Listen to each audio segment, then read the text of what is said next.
Oi pessoal, tudo bem? Então, depois da impossibilidade hoje de nós termos aula, né, por causa de um problema na internet aqui em casa, gostaria de comentar rapidinho com vocês qual que seria a discussão que eu gostaria de ter feito, que eu não pude fazer ao vivo, mas eu vou fazer agora, né? Então, é mais ou menos uma ideia para nós discutirmos um pouco mais o conceito de massa em mecânica relativística. Bom, só para relembrar o que a gente fez, nós partimos do pressuposto, né, que a energia, né, é um conceito fundamental da física, ela é preservada, né, independente de qual mecânica nós estejamos usando, se é a mecânica newtoniana ou a mecânica relativística. Então, se a gente quiser entender o que muda na mecânica relativística, o que nós temos que fazer é seguir os passos que a gente conhece para obter certos resultados da mecânica newtoniana, mas, obviamente, adaptá-los com grandezas e generalizações de conceitos relativísticos.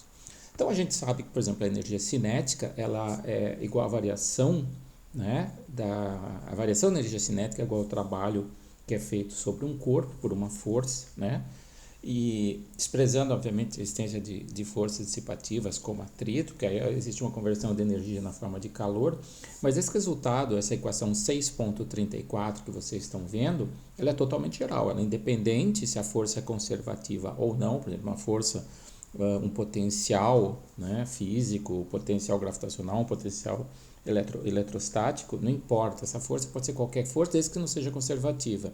E esse resultado é totalmente geral, e a gente chega na conclusão que, né, a variação de energia potencial, de energia cinética é igual ao trabalho realizado sobre o corpo. Do caso de uma força conservativa, a variação de energia potencial é menos a variação de energia cinética e, consequentemente, nós temos que existe a conservação de energia. Quando a gente vai para a relatividade, o que a gente tem que fazer é tentar chegar numa equação parecida, né, um F escalar dr, só que a gente escreve, então, no caso, no lugar de F, a gente escreve d dt do momento relativístico, que é o gama vezes m0 vezes u, onde m0 é a massa do corpo, né, a massa num referencial onde ele está parado. Nós vamos dizer que isso aí já sabemos que é a massa de repouso. E o que a gente faz para conseguir chegar a uma coisa que é parecida com essa equação 6.34 é tentar transformar essa expressão numa expressão com uma derivada, né, total. Bom, mas a gente precisa multiplicar dos dois lados por um dr, só que a gente não multiplica por dr, por um deslocamento, mas pela velocidade u, porque como a velocidade u aparece dentro da derivada, se eu multiplicar por u, talvez existe uma tentativa de conseguir jogar esse u aqui para dentro, né? Não é tão simples assim jogar lá para dentro, mas o que eu quero dizer, escrever isso aqui, né, por já existir um u aqui, escrever isso aqui como um ddt de alguma coisa mais complicada, uma forma mais complicada, um pouco mais elaborada dessa grandeza ali dentro que depende de u, tá certo?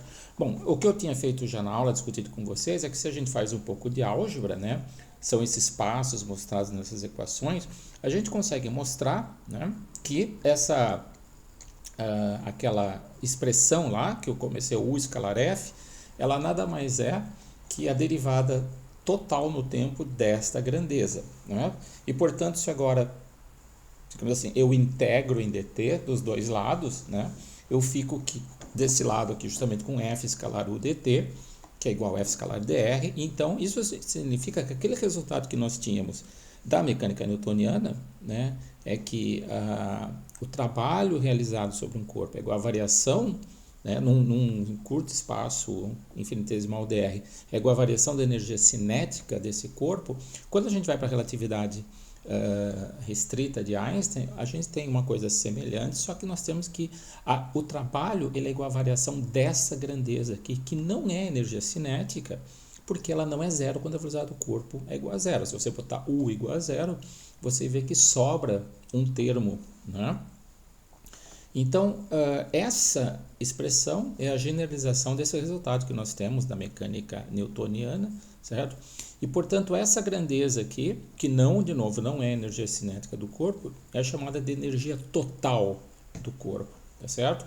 E eu a escrevi aqui de uma maneira um pouco diferente, eu só botei o c quadrado para fora, para que fique bastante claro que esse termo aqui, né, é a a massa inercial do corpo, que varia com a velocidade, isso é um m de u, certo? Que depende, obviamente, do u. E isso é o que normalmente os livros escrevem, né? A famosa equação, alguns dizem que é a equação mais famosa do século, né? Do século passado, obviamente, é igual E igual mc quadrado. Se nela não é a mais famosa, pelo menos ela é reconhecida por todo mundo, porque o que tem de camiseta estampada com essa equação aí não é brincadeira, tá certo? Mas o que tem que ficar muito claro para vocês é que quando nós temos essa equação, quando escrevem E igual mc quadrado, tá? Esse m não é a massa de repouso, é a massa relativística, é o m0 dividido por raiz quadrada de 1 menos o 2 sobre C2. Então, obviamente, é um m que depende de u, só que, óbvio, ninguém vai escrever a equação desse jeito, porque ela não tem o apelo, né, que essa equação nessa forma, só com mc quadrado tem, tá certo? Então, o que é interessante é você ver que isso é uma coisa nova, né? Mesmo quando a partícula está parada, ou seja, ela tem uma velocidade nula e, portanto, uma energia cinética zero, e na ausência de potencial, ela está simplesmente no espaço livre, ela tem uma energia que é, né, o m0c quadrado, é só se você fazer o u aqui igual a zero, que é chamada de energia de repouso da partícula, né? E essa energia de repouso é uma coisa absolutamente gigantesca, né? Gigantesca para corpos macroscópicos, obviamente, é isso que eu quero dizer, né? Se você, por exemplo, pegar um corpo de 1 grama de massa e você colocar naquela expressão, né, a massa, né, 10 a menos 3 quilogramas, e multiplicar pela velocidade da luz no vácuo, né, que eu aproximei para, ao invés de usar 2,99, usei 3 vezes 10 oitava, né, isso dá um conteúdo energético, uma energia de repouso de aproximadamente 9 vezes 10 a 13 joules, 10 elevado a 14 joules. Para vocês terem ideia do quanto isso aí vale, quanto energia é isso aí, tá? Vamos comparar com Itaipu. 2016 foi o ano em que a usina hidrelétrica de Itaipu teve um recorde de produção de energia, tá? Ela produziu, num ano, 100 milhões de megawatts. Essa energia aí é justamente a energia que corresponde, né, a uma potência de 100 milhões de megawatts, certo? Significa o seguinte, se você pegasse esse 1 grama e conseguisse transformá-lo todo em energia, certo? Você teria energia suficiente para tocar Itaipu por um ano inteiro, ou seja, para gerar a mesma energia que Itaipu em 1 grama de massa, hein? Isso é um negócio impressionante. Ou seja, com 1 grama você conseguiria por um ano fornecer a mesma energia que Itaipu forneceu em 2016, né? Lembrando que Itaipu mais ou menos é responsável por 18%, talvez tenha chegado a 10, não me lembro se é 10 ou 18% da energia elétrica produzida no país, tá certo? Quer dizer, uma quantidade absurdamente grande de energia, tá certo? Você fala, bom, para você que tem uma ideia de como é absurdamente grande, você pode falar, bom, poder fazer uma comparação, né? Qual que é a energia, qual que é a velocidade que o corpo tem que ter para ter uma energia cinética desse tamanho, né? Então, o primeiro instinto que a gente tem é falar, bom, eu vou pegar a energia cinética, que é meio de m0 ao quadrado, calcular qual que é a velocidade que vai dar uma energia cinética, né? Substituir no lugar do K, esse valor aí, que 10 a 14, dividir por m0 e tirar a raiz quadrada. E, obviamente, isso dá uma velocidade que é muito superior à velocidade da luz, dá 4,2 vezes 10 a 8 metros por segundo. Por quê? Porque esse cálculo está errado, né? A gente não pode usar uma partícula que tem uma energia cinética tão grande, ela não pode ser tratada por dentro da mecânica newtoniana clássica, tá certo? Então, o que a gente faz, eu vou mostrar para vocês depois como é que a gente faz essa conta. Mas para vocês terem uma ideia, né? Lembrando então, fala, bom, mas eu tenho energia cinética, como é que eu calculo então essa energia cinética? Eu queria saber como é que eu faço, né, para saber qual que é a velocidade que uma partícula precisa ter para que ela tenha uma energia cinética igual à energia de repouso dela. Bom, o problema é que eu tenho que definir como é que é a energia cinética. A energia cinética não é meio de m0u quadrado, ela tem que ser uma coisa diferente. Mas a gente pode chegar a essa explicação do que é energia cinética olhando de novo para essa expressão aqui que eu mostrei da energia, essa expressão aqui, ou se vocês preferirem essa expressão aqui. Porque se vocês pensarem, né, energia cinética, o meio de m0 u quadrado, ela vale para baixas velocidades, para o limite não relativístico, ou seja, quando u dividido pela velocidade da luz é muito menor do que 1. Então, se nós pegarmos aquela expressão do E lá, que nós achamos, né, e fizermos uma expansão daquele denominador, que é 1 sobre raiz quadrada de 1 menos 2 sobre 2, que é o fator gama, né, o fator de Lorentz, isso dá 1 mais meio de 2 sobre C2, dá obviamente mais termos de ordem na quarta potência de C, né, seria U a quarta sobre C a quarta. Então, quando eu escrevo aquela expansão para baixas velocidades, eu chego nessa equação aqui, que ela simplesmente está me dizendo o seguinte, olha, todo o corpo, a relatividade mostrou, ela tem uma energia de repouso, ou seja, se ela está parada, ela tem uma energia que não muda, que é o m0c². Mas à medida que ela ganha velocidade, que ela adquire velocidade, ela tem acrescentada a essa energia, né, um termo que é justamente a energia cinética, tá certo? Portanto, eu posso definir, né? Claro, existem termos depois nessa expansão. Portanto, olhando para essa expressão, falar se o que eu estou dando a mais com a velocidade é energia cinética, tá certo? Então, a energia cinética ela pode ser definida como a energia menos aquela energia de repouso.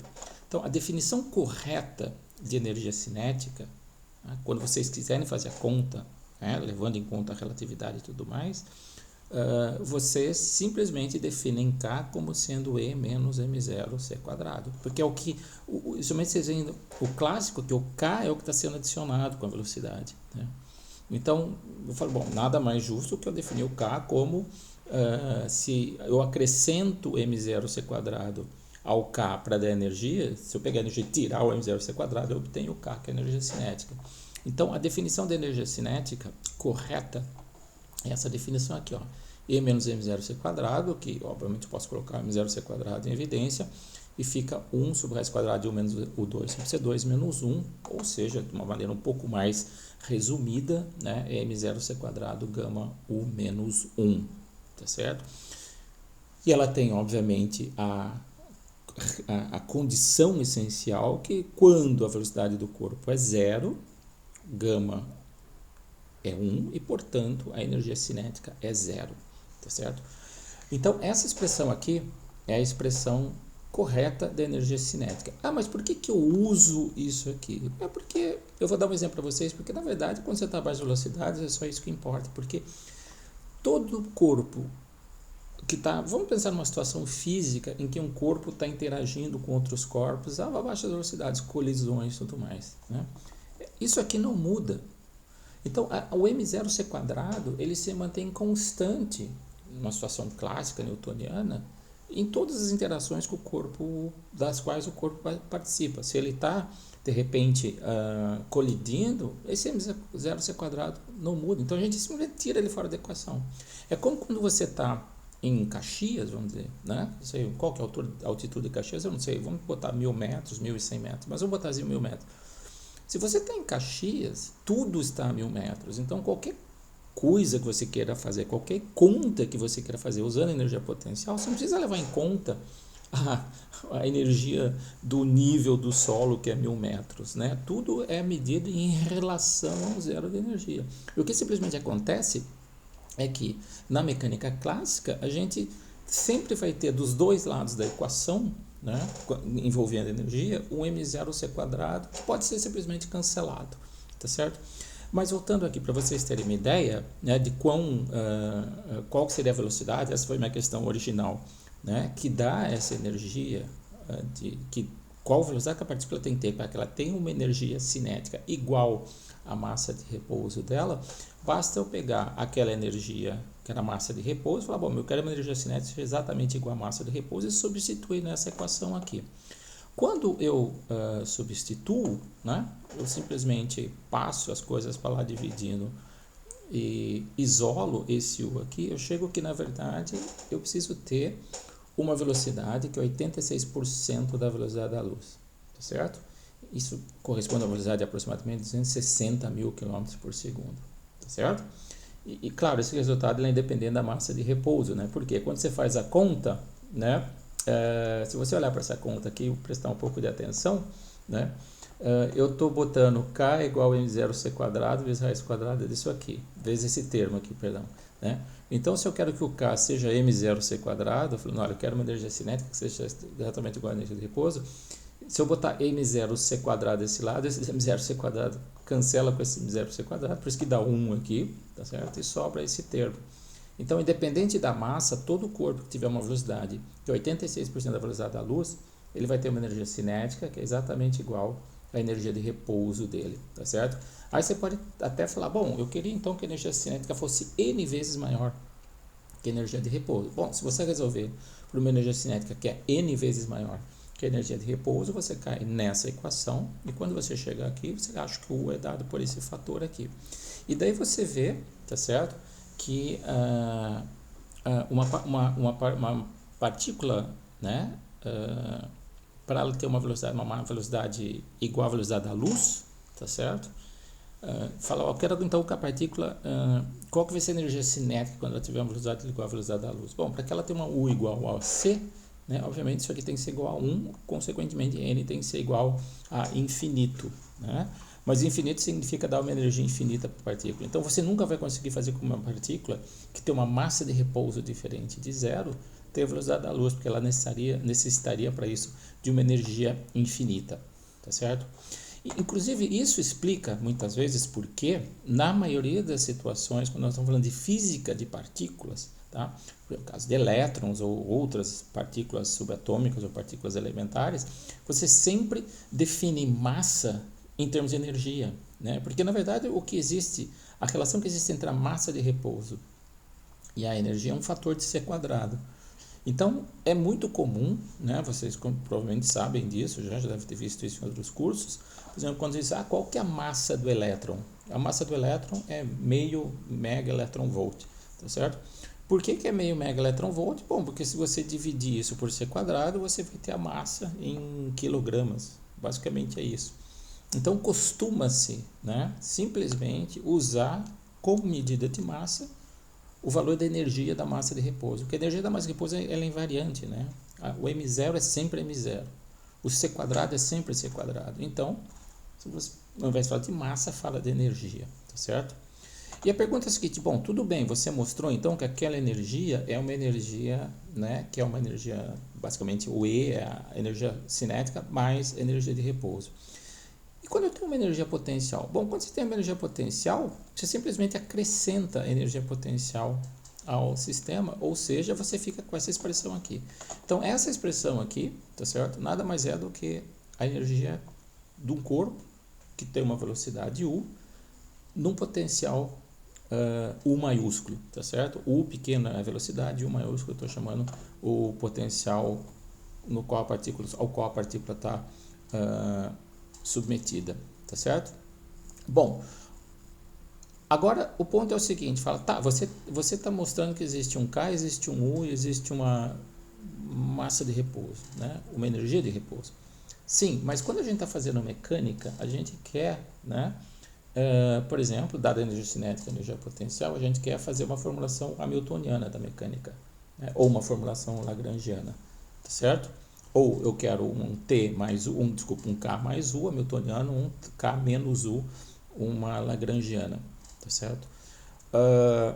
E por que isso é importante? Porque, bom, se eu tiver problemas mais complicados, a gente sabe, o formalismo clássico hamiltoniano, o formalismo clássico lagrangiano, são melhores, digamos assim, para situações em que a gente não consegue chegar nas equações de movimento, porque a gente não consegue descrever as variáveis canônicas, ou seja, aquelas variáveis no qual o sistema é melhor descrito. E também porque, por exemplo, a mecânica quântica, né, a formulação da mecânica quântica é hamiltoniana, né?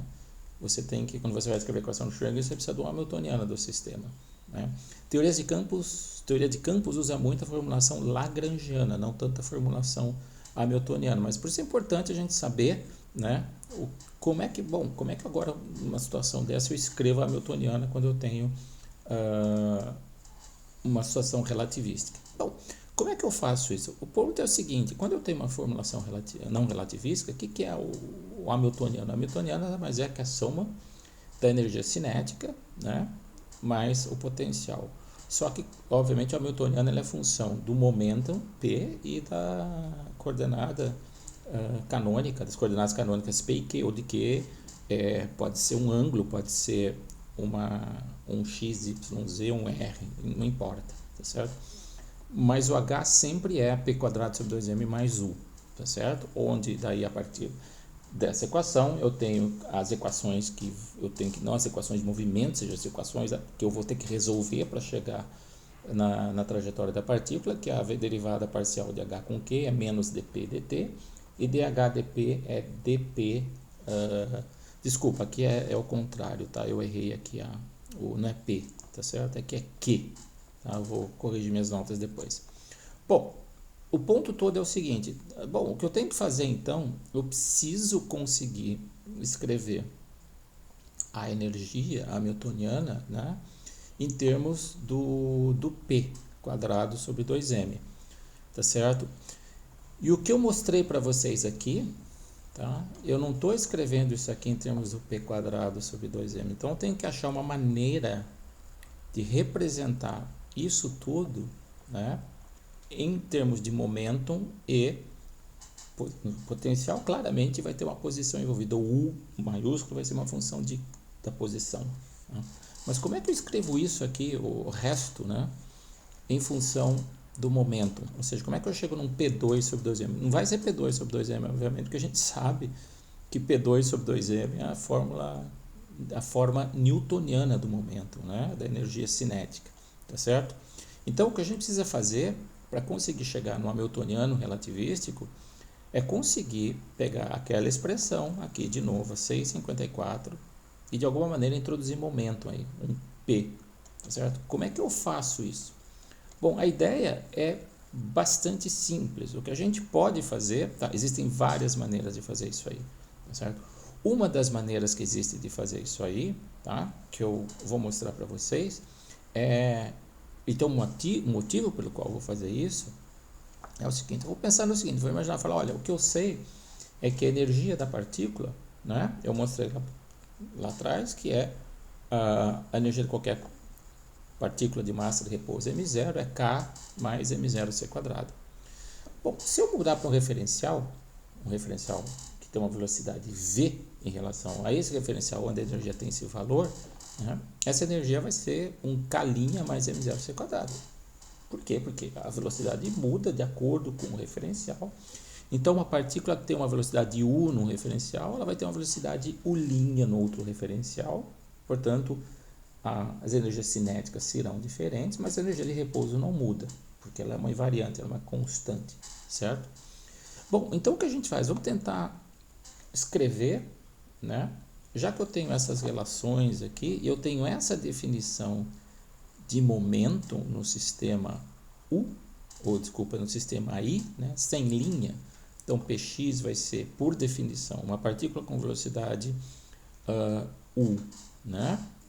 Eu botei U quadrado aqui, mas aqui pode ser, esse U pode ser o x mais o y mais o z, ele pode ter componentes nas outras direções, tá? Então, eu já botei U direto aqui, certo?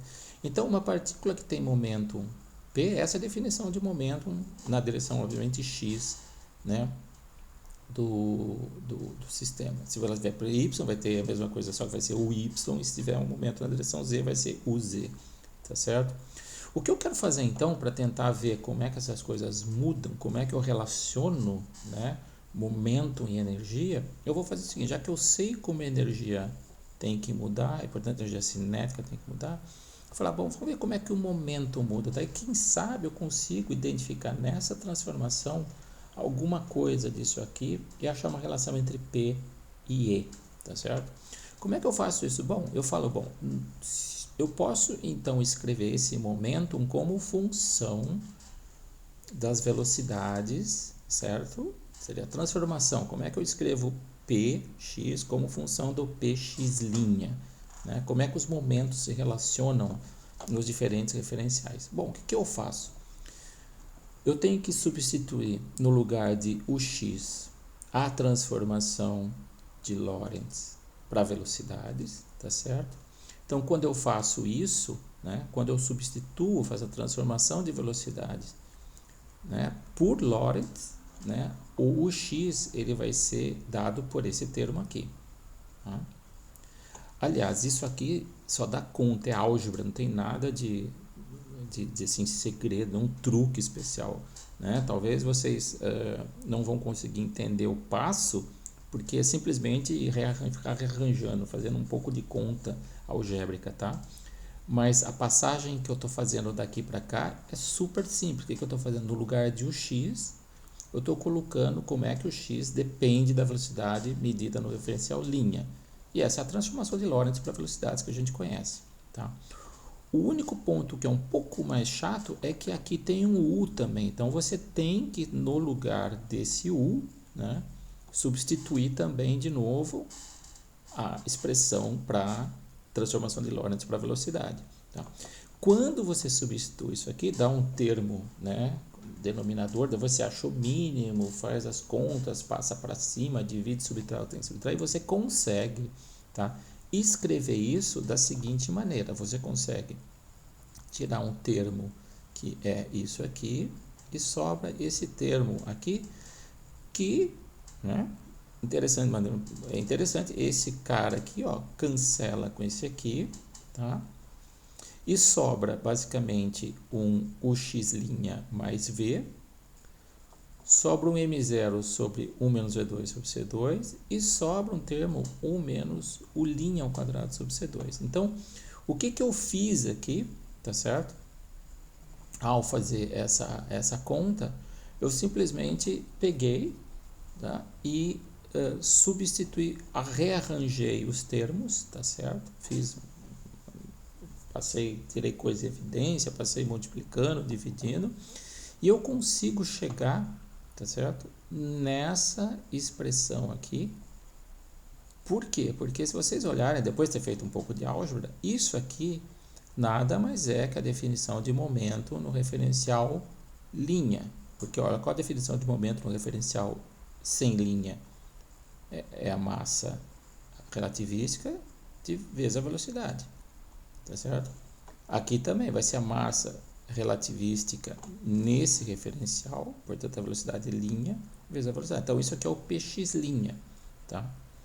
Agora, quem que é esse negócio que m0 dividido por 1 raiz quadrada menos u' sobre c quadrado? Essa é a energia que eu defini lá atrás. Lembra que como a energia de um corpo, né, é isso aqui vezes c quadrado.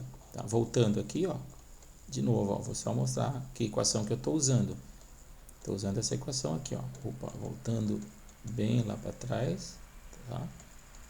Ó, essa equação aqui, ó. Certo? A energia de um corpo é m0c quadrado sobre a raiz quadrada de 1 menos u2 sobre c2. Esse é o mc quadrado, né? Então, quando eu chego nessa expressão, eu tento escrever o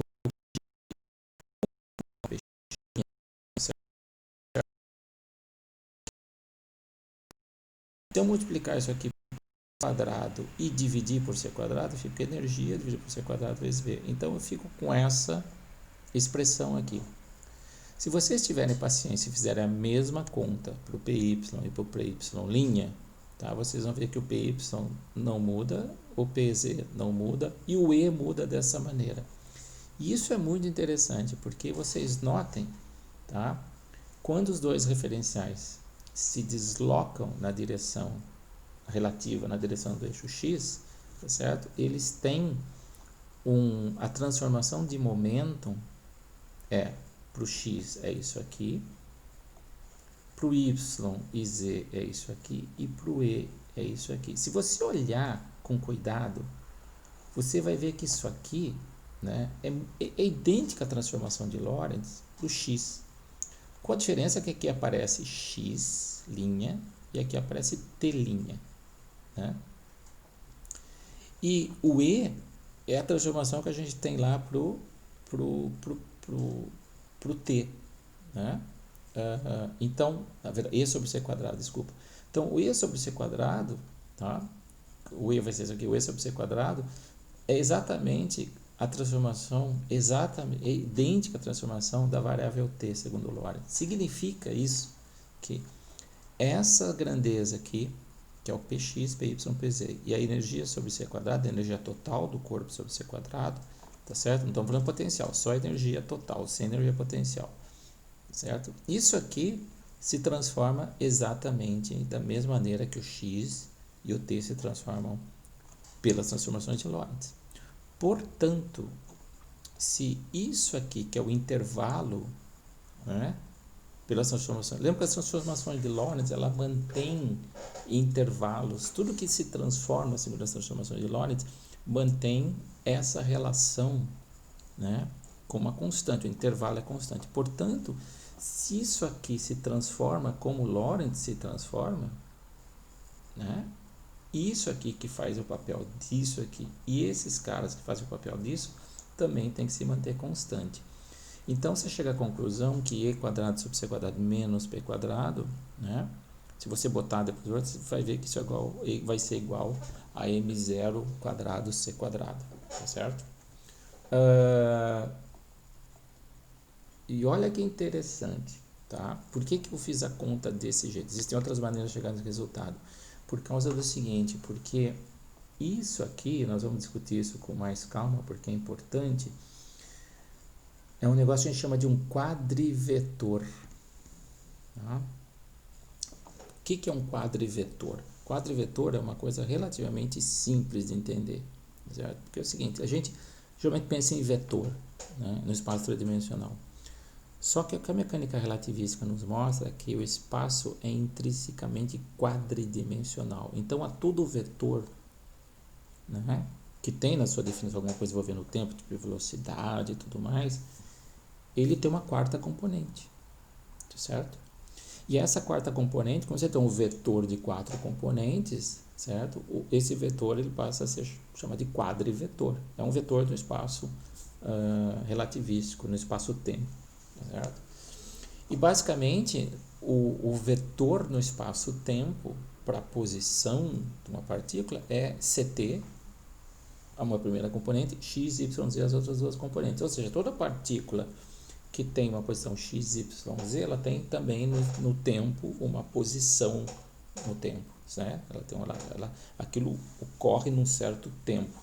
Então, para toda partícula num espaço quadridimensional, ela não apenas tem a posição, né, onde ela se encontra, mas tem o tempo associado onde ela está naquele ponto, naquele instante. Então, e isso que a gente sabe que pelas transformações de Lorentz é invariante. Portanto, isso aqui sendo um quadrivetor, isso aqui tem que ser invariante. Alguns livros escrevem simplesmente P2 menos E2 sobre C2. Aí, obviamente, o sinal aqui muda, tá certo? Então, se você vê, tá certo? Isso aqui vale M0, 2C quadrado, essa invariante. E, portanto, se você olhar para essa expressão, né, a gente pode escrevê-la como, né, passando o C quadrado, multiplicando, como e quadrado é igual a pc ao quadrado mais m0c quadrado ao quadrado, ou seja, vocês vão ver realmente nos livros, é que a relação que existe entre energia e momentum, né, é simplesmente essa expressão aqui, tá certo? Que cai, obviamente, no limite de baixas velocidades, né, cai na famosa energia cinética nossa, tá certo? Vai dar P2 sobre 2m.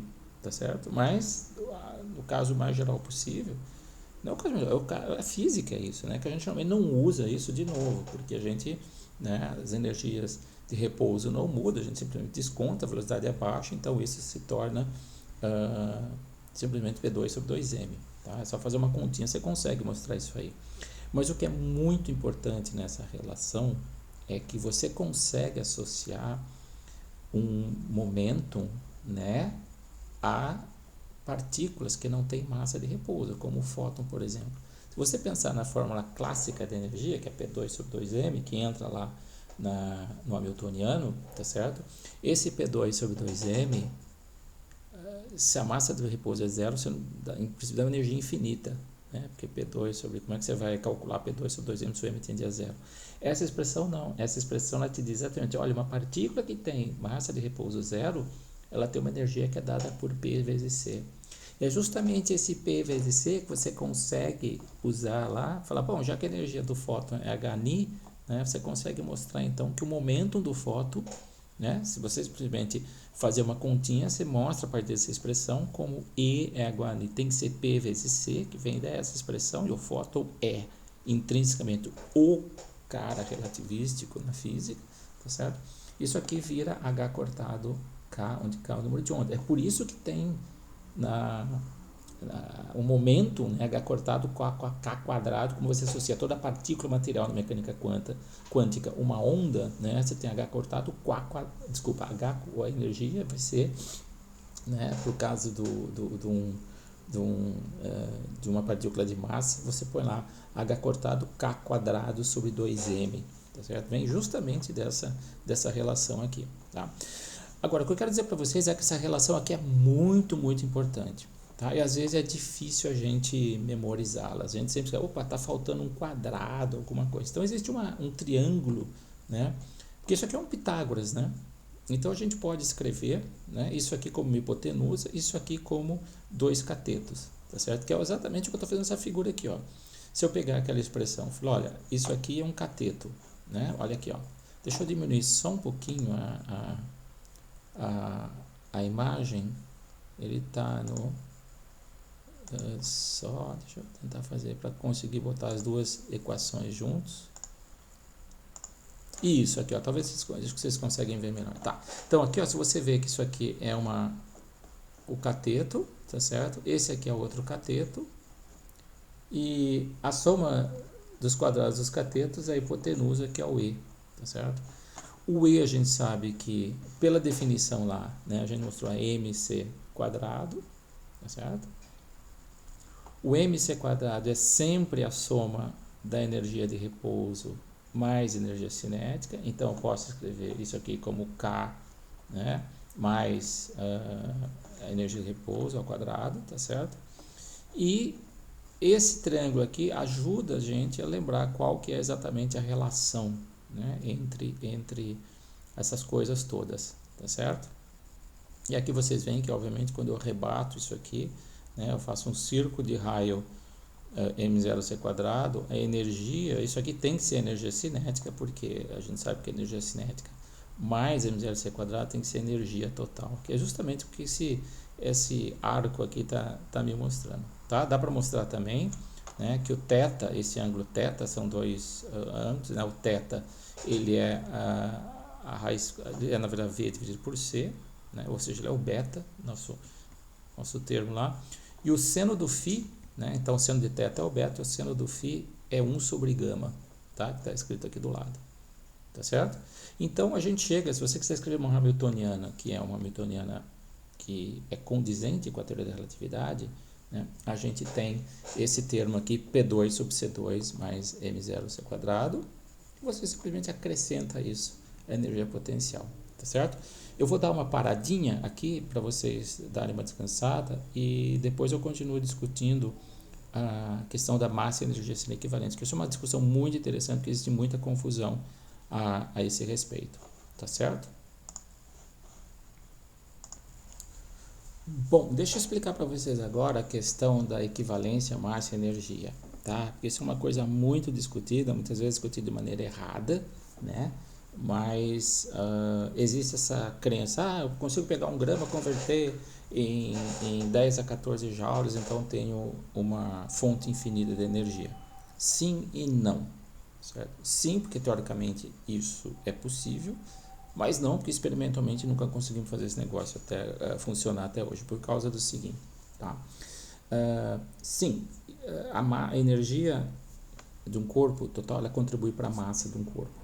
Então, é uma realidade que se você pegar um corpo, dois corpos idênticos, de mesma massa, se você resfriar um deles a temperatura próxima do zero absoluto e outro a 500 graus, o zero absoluto ele vai ter menos massa que o 500 graus. E se você colocá-las na balança, tá? A balança que tem um corpo mais quente, ela vai pender para o lado do corpo mais quente, tá certo? Só que isso aí é uma coisa, não dá para verificar experimentalmente, porque o fator, a mudança é tão ínfima que a gente não consegue detectar no dia a dia, tá certo? Uma outra coisa, né? Por exemplo, imagina uma mola, essas molas de porta de elevador, ou qualquer porta que tenha mola. Quando você comprime a mola, vamos dizer que faz uma força de 20 newtons e comprime uma mola de meio metro, tá certo? Se a gente desprezar o atrito, né, Isso equivale basicamente a um trabalho de 10 joules. Se você pegar 20 vezes 0,5 dá 10 joules, tá certo? Uma mola dessa, ela tem mais ou menos vamos dizer, 1 quilo de massa, tá certo? Então ela tem uma energia de repouso que é 10 a 17 joules.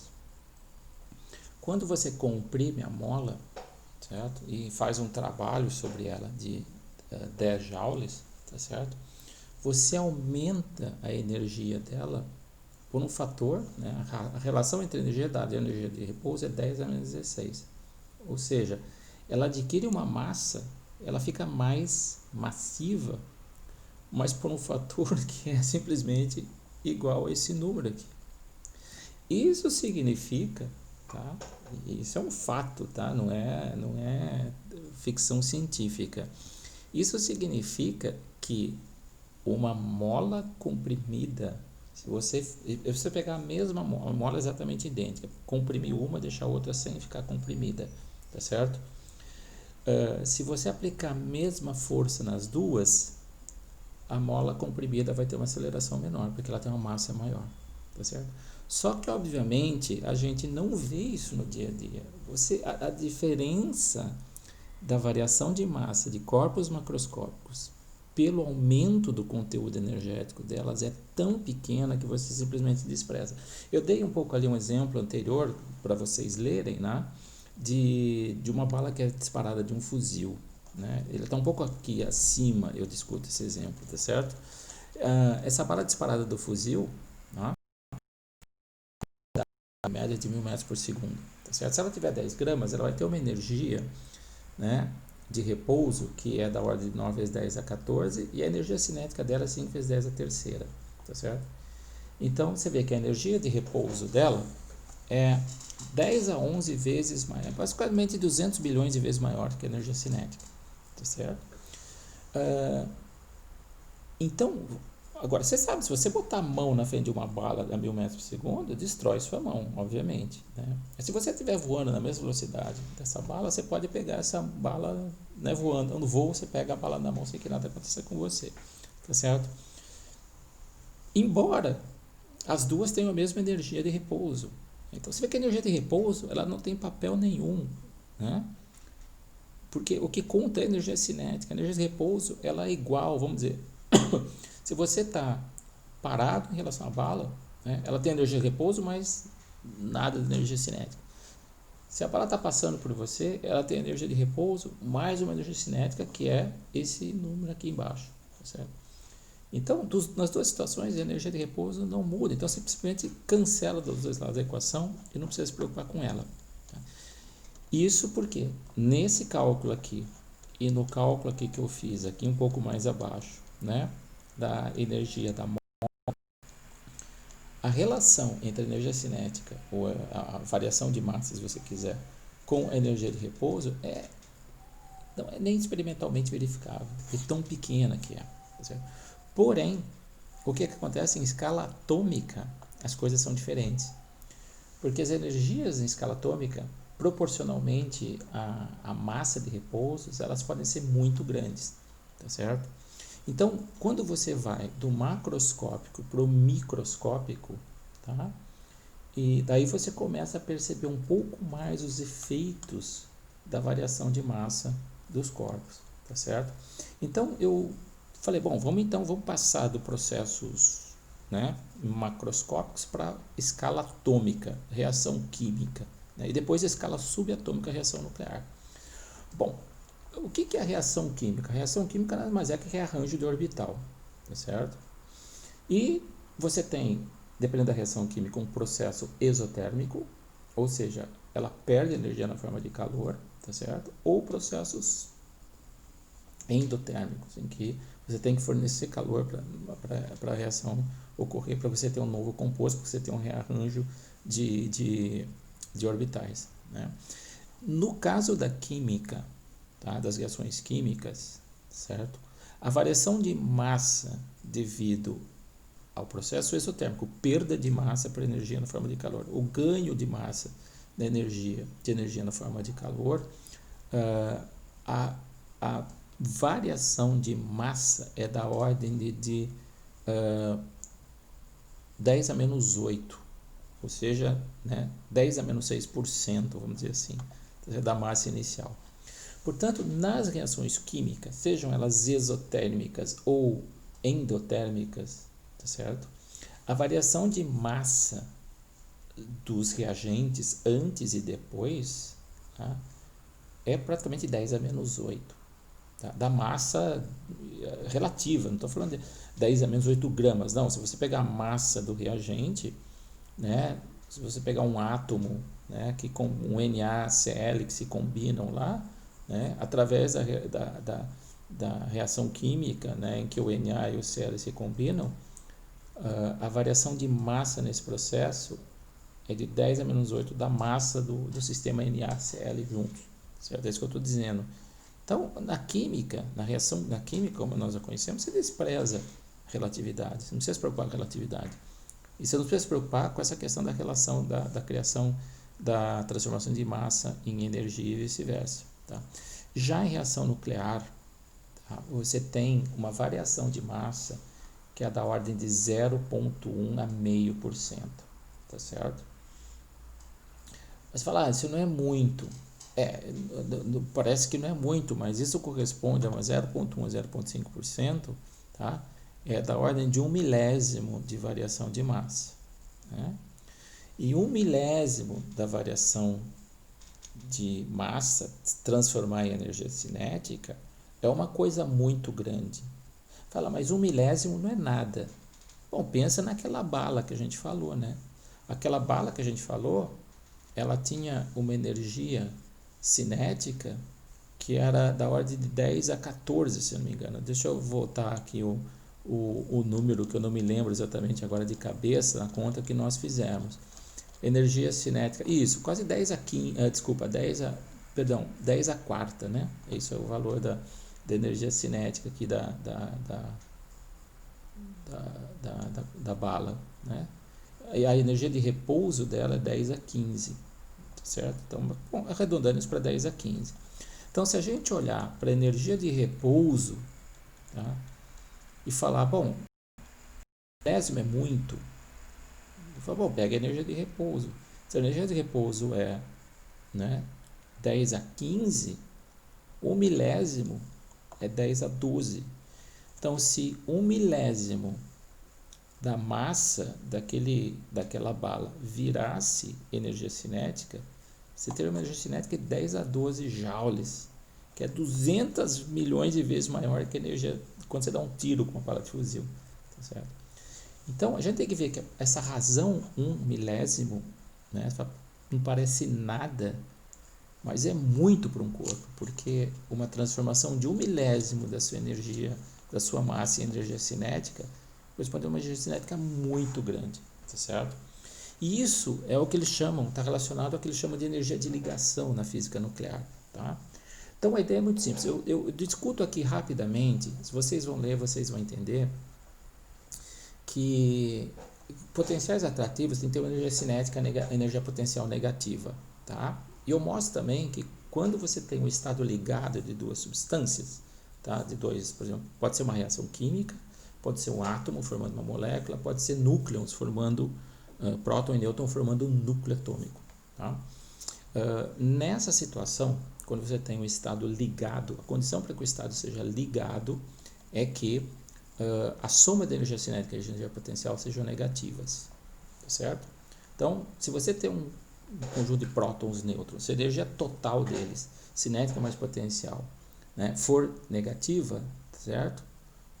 Então significa que eles estão no estado ligado, um bound state. Tá? A explicação é bastante simples, eu não vou nem explicar para vocês, vocês dão uma lida, por favor, nessa página, vocês vão entender. Tá certo? O que acontece com o núcleo? Bom, o núcleo, né, se você tem um núcleo de algum átomo, ele está no estado ligado. Tá certo? Então, a energia que ele tem, né, você fala, bom, qual que é a energia que ele tem? Bom, você pode ser a energia de repouso dos prótons que o compõem, né, a energia de repouso dos nêutrons que o compõem, menos essa energia, né, do estado, a energia total, estou dizendo, qual que é a energia total? Sabe, a energia de Se você tiver um monte de próton e um monte de nêutron, tá certo? A energia do sistema é energia. Vamos dizer que eles não estão interagindo, eles estão paradinhos, tá certo? E a energia desse sistema de nêutrons e prótons que não estão interagindo é simplesmente a soma das, né, eles estão parados, vamos dizer que eles não têm velocidade, é a soma das energias deles, as energias de repouso deles, tá certo? Mas quando eles estão no núcleo, né, eles têm essa energia de ligação que tem que ser, obviamente, negativa, tá certo? Significa que no núcleo, a energia que você tem, tá, é a energia da massa dos prótons, a energia da massa dos nêutrons, ou seja, a energia de repouso desses caras, menos essa energia de ligação. Né? Quer dizer, você soma a energia de ligação, só como a energia de ligação é negativa, fica menos um número aqui. Esse número aqui ele é positivo, então fica menos isso aqui. Então, o núcleo, tá? Isso é uma coisa que a gente tem importante lembrar. O núcleo de qualquer átomo, tá certo? Ele sempre vai ter uma energia menor que a energia das coisas que o constituem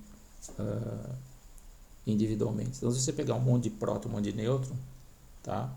E colocar eles no núcleo, eles vão ter uma energia menor que a soma das massas originais que eles tinham, tá certo? Então, você pode, obviamente, escrever isso aqui em termos de massa, né? Você pode escrever, bom, isso aqui é a massa do núcleo VC quadrado, isso aqui é a massa dos prótons, né, em VC quadrado, isso aqui é a massa dos nêutrons VC quadrado. Isso aqui, essa diferença aqui, tá? Eles chamam de defeito de massa, na verdade, ou déficit de massa, tá? Eu vi, o termo em inglês é mass defect, mas eu vi alguns livros falando defeito de massa ou déficit de massa. Acho que déficit de massa parece ser mais interessante, mas, tá? E no caso do núcleo atômico, né, claro, o número de prótons é o número atômico vezes a massa de cada próton individual. O número de nêutrons é a diferença do número de massa menos o número atômico vezes a massa de cada nêutron. Você tem esse fator aqui, tá? Então, o que é importante a gente entender nessa história é o seguinte, tá? Diferentes núcleos têm diferentes energias de ligação, tá? Qual que tem? Bom, a gente, né, são valores numéricos diferentes, porque certos núcleos têm mais prótons, têm mais nêutrons. Então, o que se define é, né, o defeito de massa, vamos dizer assim, ou essa energia, né, de ligação por número de núcleons, né? Então, se você dividir pelo número total de prótons mais nêutrons, você tem essa energia, né, de ligação por núcleo. E o que é interessante, se vocês olharem essa tabela, eu vou aumentar um pouquinho, desculpa essa figura, eu vou aumentar um pouquinho a figura aqui. Tá? Se vocês olharem para essa figura aqui, ó, perdão, aqui, tá certo? É o valor dessa energia, desse epsilon aqui, para diferentes núcleos atômicos. Você vê que mais ou menos entre número de massa entre 60 e 120, mais ou menos, tem os maiores valores possíveis. Ou seja, são os caras para qual essa energia é a maior possível, né? Para o hélio vale zero. Por quê? Porque o hélio não tem energia de ligação. Desculpa, hélio não, hidrogênio, perdão. O hidrogênio é zero. Por que é zero? Porque hidrogênio só tem um próton. Não tem energia de ligação. O próton não precisa ligar ninguém. Se você vai para o átomo de hidrogênio, já é diferente, né? Daí você tem dois prótons interagindo numa ligação lá. Então, eles têm um estado ligado, né? Eles têm que ter uma energia de ligação, porque a energia de ligação por núcleo é maior, né? Se você pegar deutério, trítio, é a mesma coisa, tá certo? Mas o átomo de hidrogênio puro, H, é um próton só, não está ligado a ninguém, então não tem... essa é energia de ligação nuclear, tá? Não estou falando de ligação, estou falando de ligação nuclear, tá certo? Bom, o que acontece aqui? Acontece agora que é interessante é o seguinte. Se a gente olhar para essa expressão aqui, ó, quero mostrar isso para você, tá? Quanto maior for a energia de ligação, menor vai ser a energia do núcleo. Por quê? Porque isso aqui depende, né, da massa de repouso do próton e do nêutron. Então, se você pegar o cara separado, os prótons e o nêutron separados, eles separados têm mais energia do que eles juntos. Tá certo? E a diferença que vai ter nessa energia, né, ou seja, a diferença de massa que vai ser transformada em energia nesse processo é proporcional a esse cara aqui. Então, se a gente olhar para essa tabela, a gente vai ver o seguinte: todo elemento que está acima desses elementos aqui, os elementos urânio, essas coisas e tudo mais, tá? Eles são elementos que eles têm urânio 238, urânio 235, eles têm uma energia de ligação menor, certo?